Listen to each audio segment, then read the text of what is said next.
my mother's favorite son.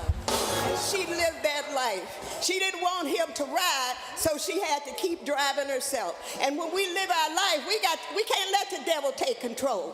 When he tries to take control, we got to jump on top of him and drop him down. So I look at that as my mother led an example in the church. From the day that my dad said the Lord told me to start pastoring, she wasn't one of those wives that said, well, he called you, he didn't call me. She said, where are we going? And she was there all the way. My mother was 97 and a half when she died, but she died selling sweet potato pies for the church. She didn't get too old to work in this church because she was not going to let the church and the devil go take this church down. This church was her life. And I look at it with my dad. He was a deacon and minister in other churches, but he worked like it was his own. And when one day I passed this church when it was just a little church on the corner. It was a Greek church, and I said I was taking my son to daycare. And I came back and I called Daddy as soon as I got home. I said, I found us a church. But you know what? The history of it is that he didn't back up. I said, Daddy, we need you to give us the money, to lend us the money to pay for this, to get the down payment on this church. He said, well, what kind of money you got? How am I going to get my money back? And he was teasing with me. I said, Daddy, we'll sell dinners and pay you back. And believe it or not, Mother Houston, Mother Goodman, all of us, Mother Pearl, we was selling dinners. You know, people don't want to sell dinners anymore. They don't know the foundation of this church was dinner selling. Mother Pearl and I would work our full-time job, and we would come home and she'd fry chicken, and I would make chili burgers and chili dogs and cakes. Mother Pearl would make. We did this. This is the foundation of our church, working hard. Nobody was no big and no I and no little. We was all somebody. I remember Mother Martin and Mother Helen Williams. Mother Martin would work from way down where she lived to the church to make sure the church was heated up. You know, all those things. Mother William walked the projects, getting dinner. She sold more dinners than anybody. I think about all those times, the hard work we did. But look what we have today. It was all worth it. It was all worth it. My dad used his money. He bought benches for the church.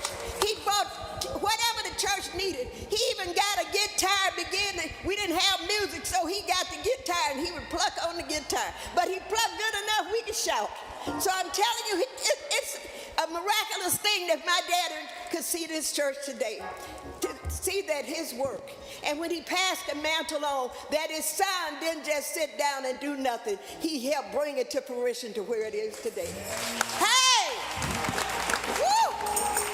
When I can look back and realize I'm a part of history, this history. Every one of you that was here during that time, you history. You are an important part. You have a big part in play. And I never want to forget Mother Martin. I would never want to forget Mother Helen Williams because they worked so hard.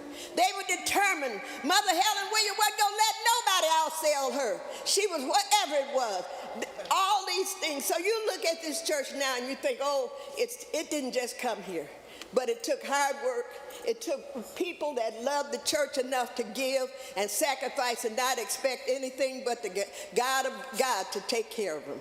Open doors, he made ways, and that's what my mother always said. If you just make it in the door, don't worry about nothing else. God is going to take care of you. While you taking care of his business, he's going to take care of yours. And I know that to be a fact. I left and came to church and I fell on my knees, and all I could do was cry. But when I got back home, God had worked it out. Yeah. Hallelujah! Hey, blessed me with a job, and I worked on it 29 and a half years and was able to retire because I put God first. You got to put God first in your life, and he'll take care of the rest. But this church is a church of faith. The sign used to say, we come this far by faith. And we did. There was hard times. There was bad times, but God brought us this way. We have a lot of new saints that worked hard to get it to this place, but we don't want you to ever forget, I will ever forget all that you did. Deacon Sheldon and many other ones that worked in that office time and time again. All the ones that are doing the work now, we haven't forgot you. You're all part of history. You're going to go down on the rolls. You're going to go down in history. As long as I live, you'll never be forgotten.